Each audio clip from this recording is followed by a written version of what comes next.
July 19, 1945, Patience Bay off the eastern coast of Cafuto. Commander Eugene Bennett, Flucky pressed his eye against the periscopulins, watching the thin trail of smoke rise above the coastal mountains. The rhythmic chug of a locomotive echoed faintly across the water, carrying troops and supplies along tracks that hugged the shoreline. In that moment, staring at something no submarine commander had ever seriously considered attacking, Flucky made a decision that would rewrite the rules of naval warfare.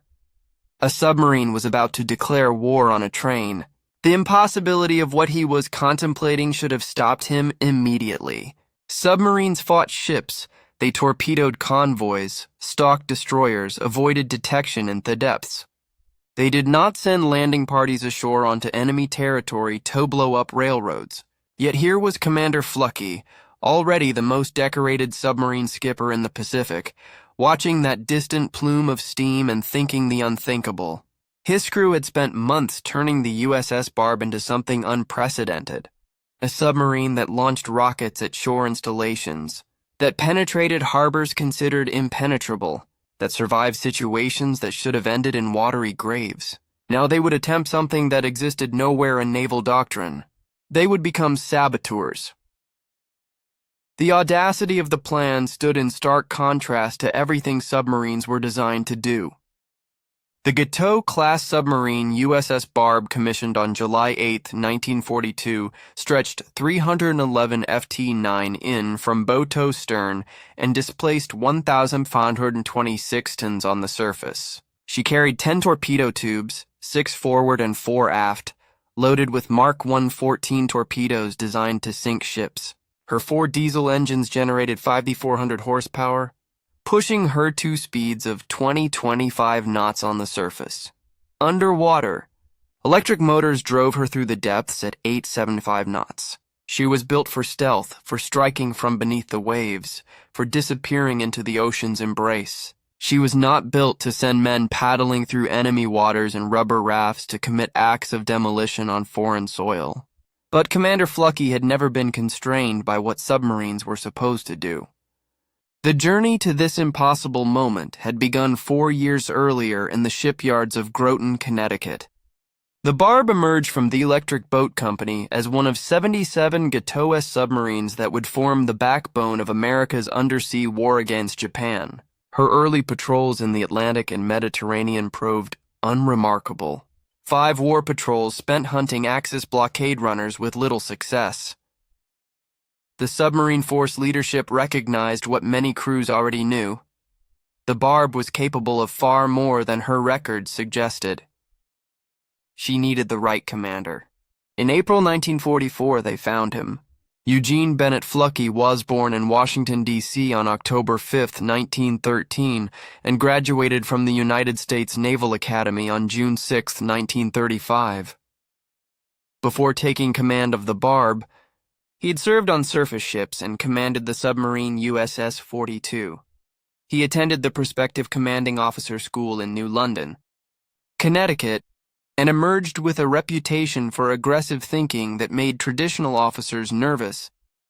At 30 years old, assuming command of his second submarine on April 27, 1944, Flucky brought to the Barb something more dangerous than any weapon: a willingness to treat naval doctrine as suggestions rather than limitations. His crew called him Lucky Flucky, partly for the seemingly impossible escapes he engineered, partly because serving under him felt like winning a lottery of survival combined with spectacular success. The Barb's first patrol under Flucky departed Midway Atoll on May 21, 1944, bound for the Sea of Ayotsk. Within days, the crew understood they were serving under a different breed of commander. On May 31st, Flucky attacked and sank the cargo ships Koto-Maru and Madras-Maru in a single engagement. 2 days later, he maneuvered the Barb into ice fields to escape depth charge attacks, hiding among pack ice, where no submarine commander had dared venture. On June 11th, he surfaced to engage 2 trawlers with deck guns, then submerged to torpedo and sink the fishing vessels, Chihaya Maru and Toten Maru. Hours later, 2 days after that, he expended his last 2 torpedoes to destroy a passenger cargo ship. The Barb returned to Midway on July 5th, credited with sinking 15,472 tons of enemy shipping in a single patrol. The crew realized they were no longer just submariners. They were revolutionaries. The transformation accelerated with each subsequent patrol. During the 9th Patrol in August 1944, the Barb joined with USS Queenish and USS Tunney to form a wolf pack hunting in the South China Sea. On August 31st, they converged on a heavily escorted convoy. While Queen fischled the attack, Flucky maneuvered the Barb through the chaos, firing torpedoes that struck a tanker and freighter. Hours later, after a bird repeatedly landed on the periscope, obscuring his vision, Flucky waited patiently until it flew away, then fired 3 torpedoes into the Okunimaru, breaking the freighter in half. Days later, on September 15th through 16th, while racing to rescue Allied prisoners from a torpedoed Japanese transport, the Barb encountered an enemy convoy. Flucky made a decision that encapsulated his entire philosophy of submarine warfare. Rather than bypassing the convoy to reach the rescue zone, heat-tacked. 6 torpedoes from the Barb sank the 11,700-ton tanker Isusa. 3 more torpedoes struck the 20,000-ton escort carrier Uno at 0037 hours on September 17th, one of only 4 Japanese carriers sunk by American submarines during the entire war. The carrier sank that morning at approximately 7:55. Then, Flucky proceeded to the rescue zone where the Barb's crew pulled 14 British and Australian prisoners from small rafts bobbing in typhoon royal seas. Sailors, taking turns diving into dangerous waters to save men who had been shipwrecked for days, but it was the 11th War Patrol departing Pearl Harbor on December 19, 1944 that would earn Flucky the Medal of Honor and cement the Barb's reputation as the most dangerous submarine in the Pacific. The patrol began with Flucky tracking a Japanese convoy working up the Chinese coast. On January 1, 1945, the Barb destroyed several small vessels with gunfire. A week later, on January 8th, Flucky launched a running 2-hour night battle in the Formosa Strait, torpedoing and sinking the ships Shinyomaru and Sanomaru. After resurfacing, he spotted another target, the passenger ship Anomaru. 3 torpedoes struck the vessel, triggering an explosion so massive it could be felt 4,000 YD away. Shrapnel from the doomed ship rained from the sky like metal hail. The Barb had struck a Japanese ammunition transport, turning night into day with the force of the detonation. 2 weeks later, in the early morning of January 22nd through 23rd, Flucky made a decision that naval historians would call virtually a suicide mission. He had located more than 30 Japanese merchant ships hiding in Namuan Harbor along the Chinese coast. The harbor was a death trap surrounded by mines, shallow waters, rock obstructions, and patrolling frigates. Naval doctrine dictated that submarines avoid such heavily defended anchorages. Flucky studied the harbor's geography and announced they were going in. The attack would take place on a moonless night, navigating through uncharted waters in complete darkness while enemy patrol boats cruised nearby. His crew trusted him completely by this point. They had seen the impossible become routine under his command. The Barb crept into Namcoan Harbor in the pre-dawn darkness of January 23rd at 402 hours, moving through water so shallow the submarine's keel nearly scraped bottom. Flucky maneuvered around patrolling warships, positioning the Barb at a range of 3,000 wanloidi from the anchored merchant fleet. The crew calculated their escape route precisely, knowing they would need to exit at full speed through mined waters while under attack. Flucky gave the order. The Barb fired 10 torpedoes in rapid succession, 6 from the bow tubes, followed immediately by all 4 stern tubes as the submarine executed a sharp turn. 8 torpedoes found targets, striking 6 different ships with thunderous explosions. Post-war assessment officially credited 1 sinking, though Coast Watcher reports suggested 4 ships actually went down. Then chaos erupted. Patrol boats raced toward the submarine's position. Shore batteries opened fire, searchlights swept across the water, Japanese aircraft scrambled into the air. Flucky ordered emergency speed. The Barb's engines roared to 150% overload capacity, driving the submarine forward at 23.5 knots, a world speed record for submarines at that time that would stand for years. The crew felt the hull vibrating from the strain as depth charges exploded in their wake. Patrol boats fired furiously at their position. A Japanese plane arrived overhead just as the Barb reached deeper water and executed a crash dive. The submarine disappeared beneath the waves with seconds to spare. For this action, for the impossible penetration of Namcoan Harbor, and the high-speed escape that defied every prediction of the submarine's capabilities, Eugene Flucky was awarded the Medal of Honor. The citation praised his conspicuous gallantry and intrepidity at risk of life above and beyond the call of duty. Barb received a Presidential Unit citation, but Flucky was not finished revolutionizing submarine warfare. He had one more patrol to command, one more opportunity to prove that submarines could do things no one had imagined. The 12th Patrol would become legendary. Before departing Pearl Harbor in June 1945, Flucky made an unusual requisition. He wanted rocket launchers installed on the Barb's deck. The Navy, accustomed to Flucky's unconventional requests by this point, agreed. Technicians bolted a 5-in rocket launcher to the forward gun mount capable of raising to a 45-degree angle. The system could simultaneously fire a dozen Mk-10 spin-stabilized rockets, each 4 ft long and tipped with 10 lb of explosives with a range of nearly 3 miles. Flucky called them ballistic missiles, though naval doctrine had no category for submarine-launched rockets. The Barb departed Pearl Harbor on June 8th, carrying 72 rockets and a commander determined to prove submarines could bombard shore installations with ordnance that didn't require surfacing to use deck guns. The crew wondered what other innovations Flucky had planned for this patrol. The Barb arrived in the Sea of Okhotsk on June 21st and immediately began operations unlike anything in submarine warfare history. On June 22nd, Flucky positioned the submarine 1 mile off the town of Shari on Hokkaido's coast.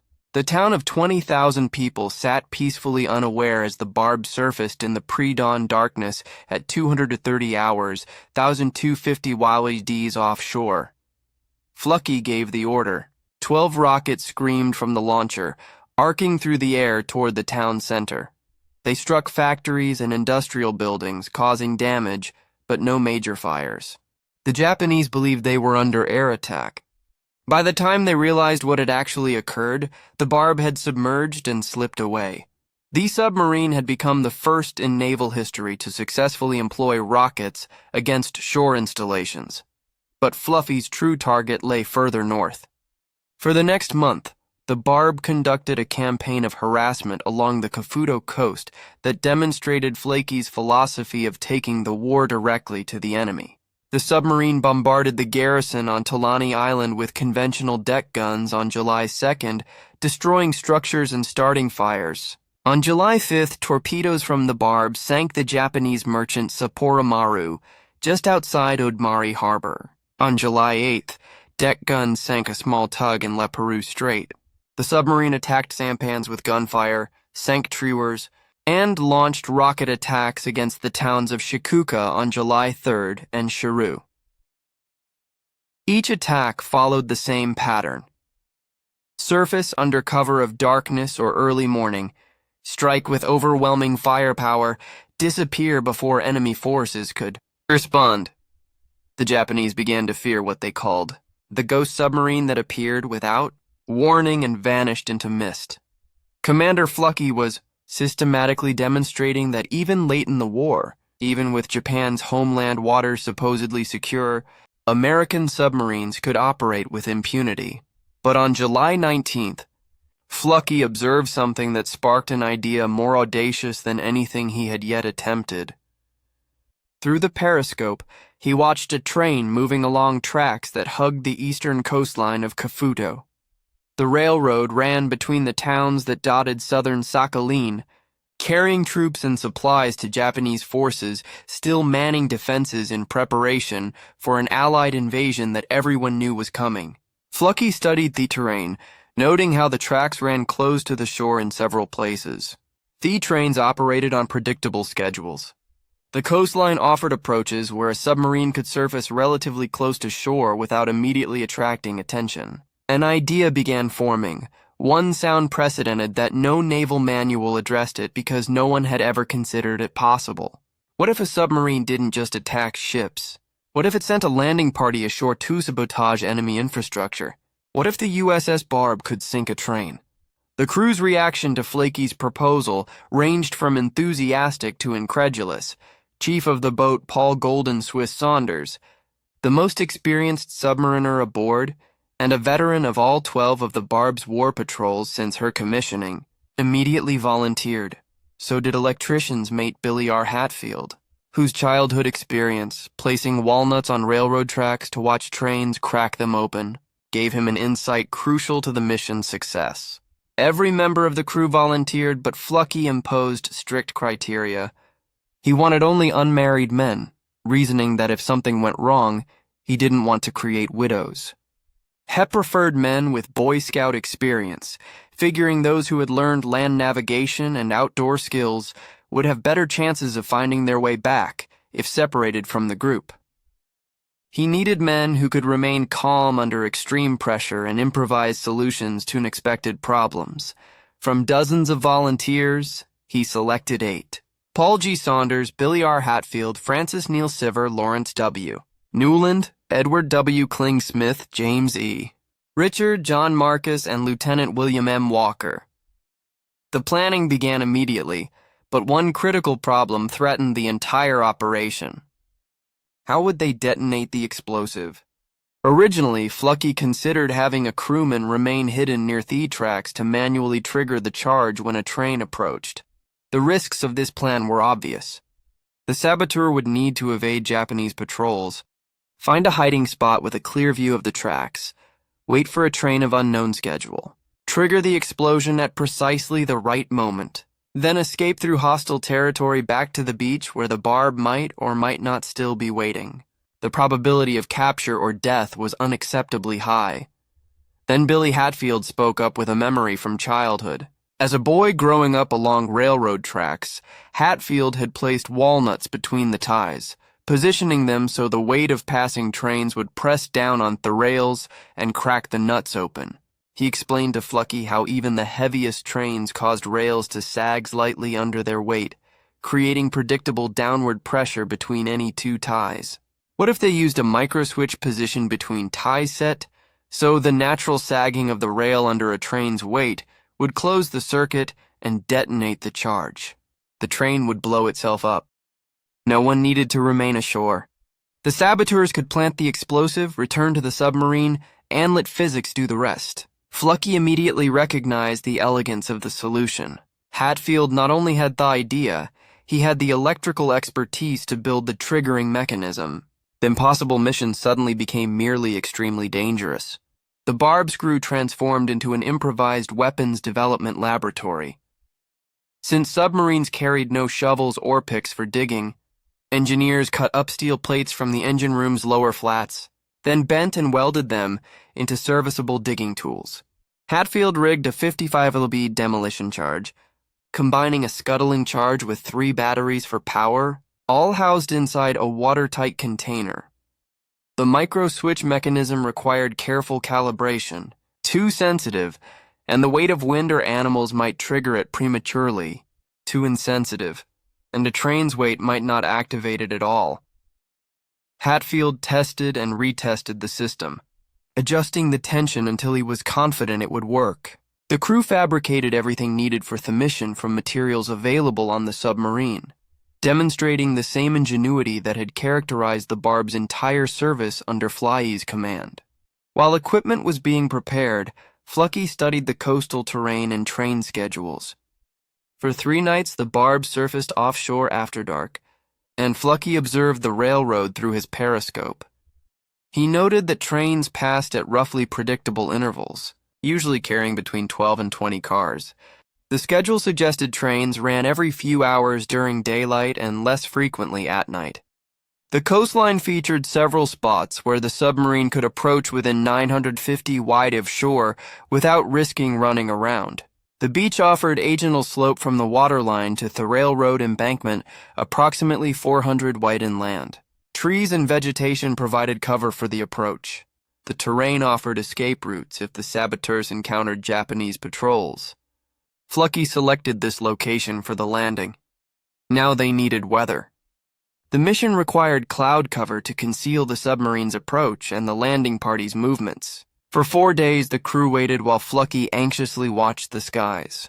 Clear weather meant postponing the operation, and time was running out. The Barb's 12th patrol was scheduled to end soon, and Flucky needed to return to Midway by August 2nd.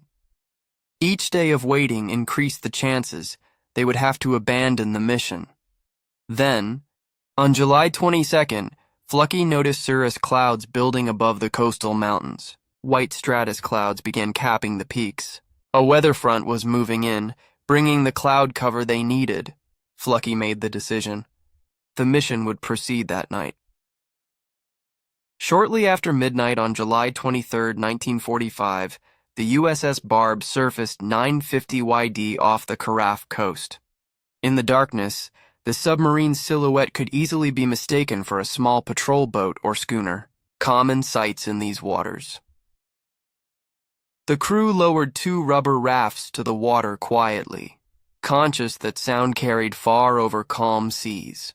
The 8 saboteurs climbed down from the deck carrying the 55 lb explosive charge, the improvised digging tools, the microswitch detonator, batteries, and weapons for self-defense. Commander Flucky had considered giving them a dramatic Hollywood-style send-off, something memorable and inspiring. Instead, looking at these 8 men about to become the only American ground combat force to operate on Japanese home territory during the entire war, all he could think to say was practical advice. Boys, if you get stuck, head for Siberia, 30 mi north. Follow the mountain ranges. Good luck.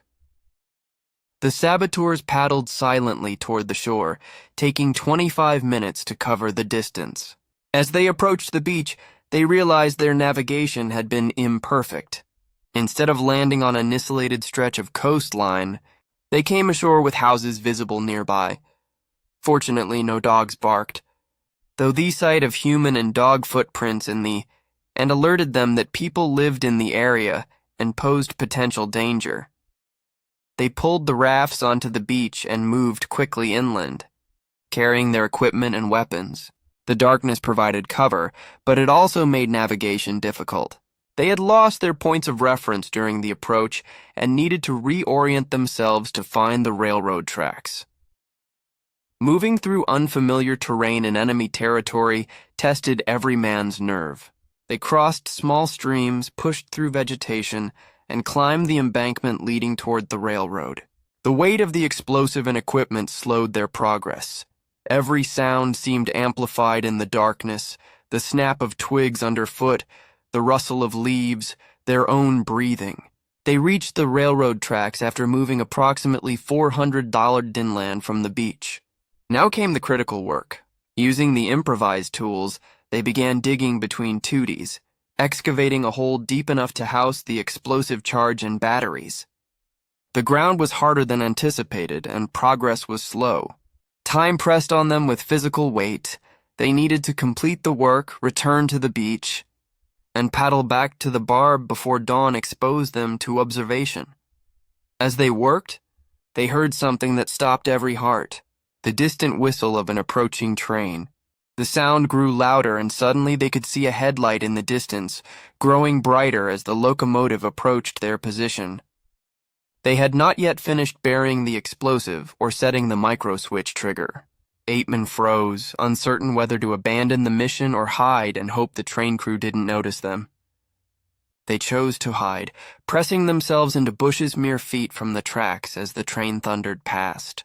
The ground shook from the locomotive's weight. They could see Japanese soldiers in the passenger cars, so close that any one of them glancing out a window at the right moment might have spotted the Americans. The train passed without incident, disappearing down the tracks. The saboteurs waited until the sound faded completely, then resumed their work with renewed urgency. They had been given a second chance and could not waste it. With the explosive charge and batteries positioned in the hole, Hatfield carefully connected the micro-switch mechanism. The device needed to sit between two ties with precise positioning, so the rail's downward sag under train weight would close the circuit without premature detonation. Hatfield made the final adjustments, tested the connections one last time, then covered everything with dirt. From the surface, the disturbed earth between the ties appeared unremarkable, just another section of railroad bed indistinguishable from hundreds of others stretching along the coast. The work was complete. Now they needed to leave before another train arrived or Japanese patrols discovered them. The 8 saboteurs moved quickly back toward the beach, retracing their route as best they could in darkness. They found the rafts where they had left them, climbed aboard, and began paddling toward the barb's position offshore. At 1:32 hours, they signaled their departure from shore. Aboard the submarine, Commander Flucky anxiously watched the shoreline through his periscope. The landing party had been ashore longer than planned. Every minute that passed increased the danger of discovery. The barb sat vulnerable on the surface, unable to crash dive quickly with crew members still in the water. If Japanese patrol boats or aircraft appeared, Flucky would face an impossible decision between his crew's safety and the lives of the 8 men returning from shore. He kept scanning the darkness, searching for the small rubber rafts against the black water. Then he saw them. 2 tiny shapes moving slowly across the calm surface. They were safe and returning. Relief swept through the submarine's crew, but the mission was not yet complete. They still needed to wait for a train. The saboteurs were halfway back to the submarine, paddling steadily through the darkness, when at 147 hours they got their answer. 15 minutes after departing the beach, they witnessed the result of their work. In the distance, a train whistle pierced the pre-dawn darkness. Through binoculars, the crew spotted a headlight approaching from the north, a locomotive pulling a long string of cars toward the exact spot where Hatfield's micro-switch waited between the ties. The train grew closer, moving at standard speed, unaware of the trap ahead. Every man on the barb held his breath. The locomotive reached the trigger point. For a split second, nothing happened. Then the explosive charge detonated with tremendous force. Commander Flucky later described the moment in his memoir, Thunder Below. The boilers of the engine blew. Engine wreckage flying up some 200 ft, racing ahead of a mushroom of smoke, now white, now black. Cars piling up into and over the wall of wreckage in front, rolling off the track in a writhing, twisting maelstrom of Gordian knots. The explosion lit up the coastline like a miniature sun. Pieces of the locomotive flew 200 ft into the air, tumbling end over end before crashing back to earth. Train cars derailed and piled into a twisted mass of metal and wood. Secondary explosions erupted as cargo ignited. The fireball illuminated the submarine's position clearly enough that any observer on shore could have seen them. But the Japanese were focused entirely on the catastrophic destruction of their train. The saboteurs, still paddling toward the barb, watched in awe as their improvised device exceeded all expectations. Flucky grabbed the intercom. All hands below deck not absolutely needed to maneuver the ship have permission to come topside. He didn't need to repeat the invitation. Hatches sprang open and sailors poured onto the deck to watch the distant fireworks display. The barb had accomplished the impossible. A submarine had sunk a train.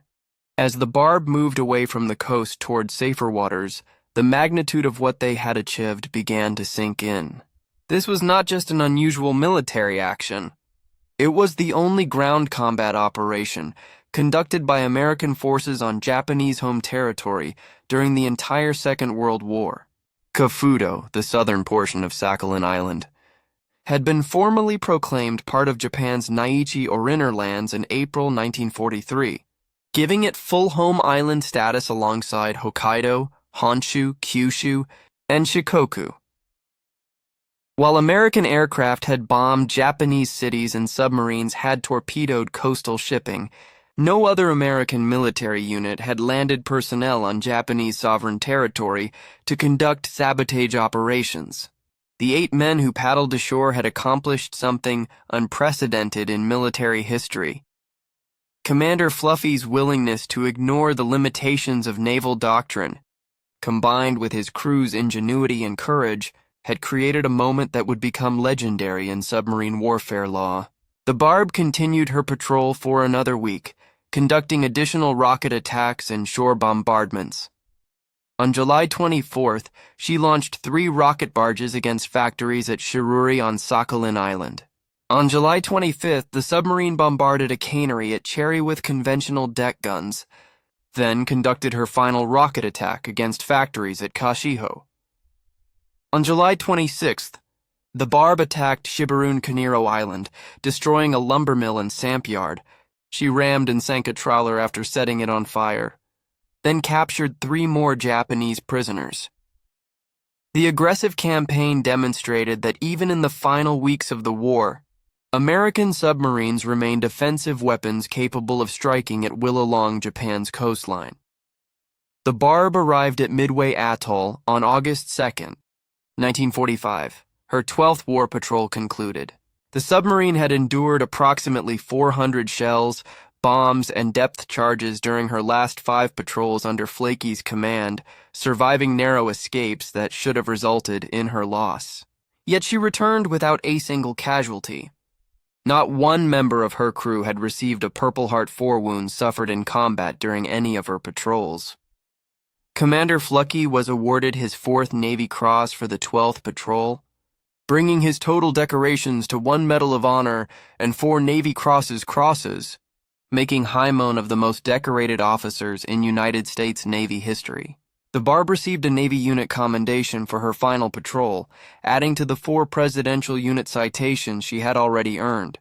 The submarine's battle flag, displayed after returning from patrol, told the story of her extraordinary service.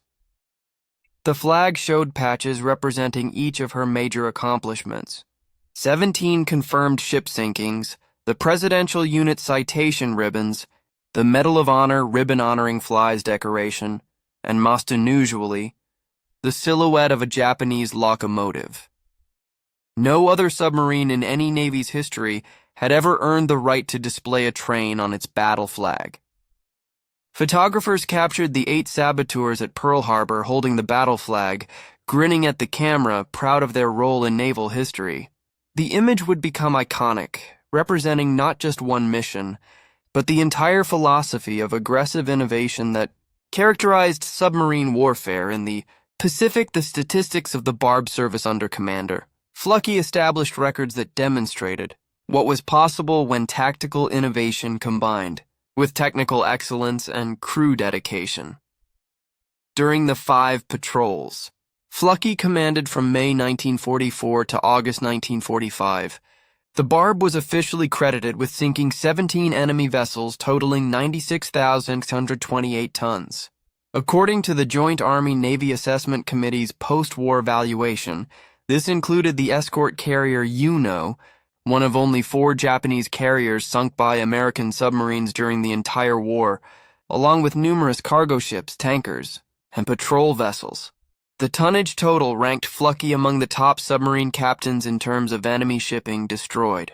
His record was extraordinary by any measure.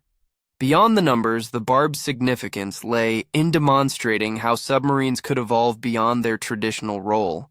Fluckey proved that submarines could penetrate heavily defended harbors, escape at speeds previously thought impossible, launch rockets at shore installations, conduct humanitarian rescue missions in combat zones, and send landing parties ashore to commit sabotage. Each of these actions challenged conventional thinking about submarine capabilities. Naval doctrine evolved to incorporate lessons from the Barb's operations. Future submarine commanders studied Fly's tactics, and the aggressive spirit he embodied became part of submarine force culture. The Barb's legacy extended far beyond her wartime service. The submarine story did not end with the where. After hostilities ceased, The Barb was placed in commissioned reserve on March 9, 1946, then decommissioned on February 12, 1947, at New London, Connecticut. She was recommissioned on December 3, 1951, and assigned to the Atlantic Fleet operating out of Key West, Florida. After being decommissioned again on February 5, 1954, she underwent Guppy conversion, the greater underwater propulsion power program that modernized World War II submarines with streamlined hulls and snorkels for extended underwater operations. She was recommissioned on August 3, 1954, for final service before being decommissioned permanently on December 13, 1954. Under the Mutual Defense Assistance Program, the Barb was loaned to Italy and renamed Enrico Tazzulli, serving the Italian Navy until 1972, when she was sold for scrap for approximately $100,000. Admiral Fluckey later noted that had the crew known of the sale, they would have purchased the submarine themselves and brought her back to the United States to serve as a museum ship, preserving her for future generations. Eugene Fly's career continued with distinction after leaving the Barb. He became an aide to Navy Secretary James Forstall and to Admiral Chester Nimitz, Chief of Naval Operations. He served as Commander Submarine Force Pacific Fleet from June 1964 to June 1966, overseeing the entire Pacific submarine fleet during a critical period of the Cold War. In July 1966, he became Director of Naval Intelligence, providing strategic intelligence analysis during the Vietnam War era. 2 years later, he was appointed Chief of the Military Assistance Advisory Group in Portugal, serving in that capacity until his retirement from active duty as a Rear Admiral on August 1, 1972. His post-military life reflected the same dedication to helping others that had characterized his naval service. In 1974, he and his wife Marjorie started running an orphanage in Portugal, continuing that work until Marjorie's death in 1979 after 42 years of marriage. He married his second wife Margaret in 1980, and they continued running the orphanage together until it closed in 1982. In 1992, Fluckey published his memoir, Thunder Below. The USS Barb revolutionizes submarine warfare in World War II, providing detailed accounts of the submarine's operations and offering insights into his tactical philosophy. The book became essential reading for submarine officers and naval historians, preserving the story of the Barb's extraordinary service for future generations. Fluckey remained active in naval affairs and submarine force reunions until his death in Annapolis, Maryland on June 28, 2007 at age 93. He was buried at the United States Naval Academy Cemetery, joining the ranks of naval heroes who had shaped American maritime power. His passing marked the end of an era, the loss of one of the last great submarine commanders from the Second World War, who had revolutionized undersea warfare through aggressive innovation and tactical brilliance. The 8 saboteurs who paddled ashore near Kashiho on that July night in 1945 lived the rest of their lives knowing they had participated in something unique in military history. Paul G. Saunders, the chief of the boat, whose experience and leadership helped make the mission possible, became one of the Navy's most decorated enlisted men. His awards included 2 Silver Stars, 1 Bronze Star, a Presidential Unit Citation, a Navy Unit Commendation, a letter of commendation with ribbon recognizing his heroic actions in combat, the Submarine Combat Pin, the Victory Medal, and numerous campaign ribbons. He remained proud throughout his life of his service aboard the Barb and his role in the train demolition. Billy R. Hatfield, whose childhood memory of cracking walnuts on railroad tracks provided the solution to the mission's most difficult technical challenge, never forgot the moment when his improvised microswitch triggered the explosion that destroyed the train. The other 6 men, Francis N. Sver, Lawrence W. Newland, Edward W. Klingeth, James E. Richard John Marcus, and Lieutenant William M. Walker, returned to civilian life after the war. carrying the knowledge that they had accomplished something no other American servicemen could. Claim the historical significance of the train demolition operation has grown with time as historians have recognized its unique place in World War II history. While American forces conducted numerous amphibious landings and ground operations across the Pacific Islands, capturing territory from Guadalcanal to Iwima to Okinawa, those operations occurred on islands that Japan had conquered during its expansion. The Japanese home islands remained inviolate to ground operations throughout the war with one exception. 8 men from the USS Barb paddled ashore onto Kafuto, which Japan considered an integral part of its homeland, planted explosives, and successfully destroyed enemy infrastructure before escaping. The operation demonstrated that even Japan's home territory was vulnerable to American military action, undermining the psychological assumption that the homeland remained secure. The strategic impact of the operation was primarily psychological rather than material. Destroying one train, even with its cargo and passengers, did not significantly affect Japan's ability to wage war in July 1945. By that point, American bombing campaigns had devastated Japanese cities, destroyed much of the nation's industrial capacity, and severed maritime supply lines. The Japanese military was preparing for what they expected would be a massive Allied invasion of the home islands, planning to use every available resource, including civilian militia, to resist the landing forces. One demolished train barely registered in the larger strategic picture, but the symbolic impact was profound. If American submarines could send landing parties ashore to blow up trains, what else might they do?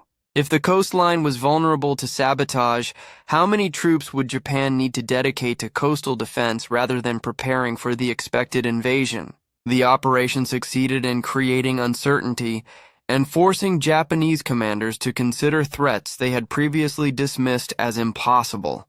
The timing of the operation, occurring just weeks before Japan's surrender, has led some historians to question whether it was necessary.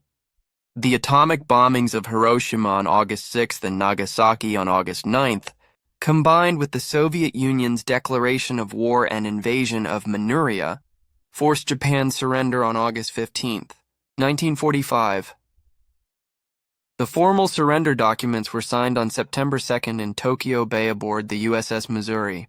Military analysts have long debated whether the atomic bombs were necessary to end the war, or whether Japan was already on the verge of surrender due to conventional bombing, naval blockade, and diplomatic pressure. The Barb's train demolition occurred in this context just 2 weeks before the first atomic bomb fell on Hiroshima. Some have suggested that continuing aggressive submarine operations in late July 1945 unnecessarily risked American lives when the war's end was imminent. Others argue that until Japan actually surrendered, American forces had a duty to maintain maximum pressure through all available means. The broader context of American submarine warfare in the Pacific provides the frame for understanding the Barb's achievements. American submarines entered the war poorly equipped and hampered by defective torpedoes. The Mark I 14 torpedo, which equipped most submarines in 1941 and 1942, suffered from multiple serious problems.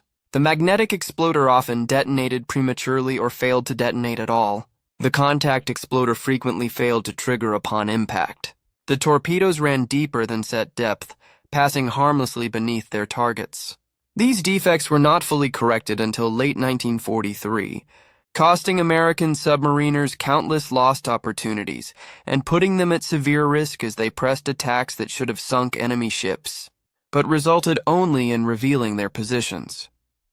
Despite these handicaps, American submarines gradually strangled Japan's economy by sinking the merchant vessels that transported raw materials and finished goods between Japan and its conquered territories. The statistics of American submarine warfare demonstrate the decisive impact of undersea operations on Japan's ability to wage war. American submarines sank 1,314.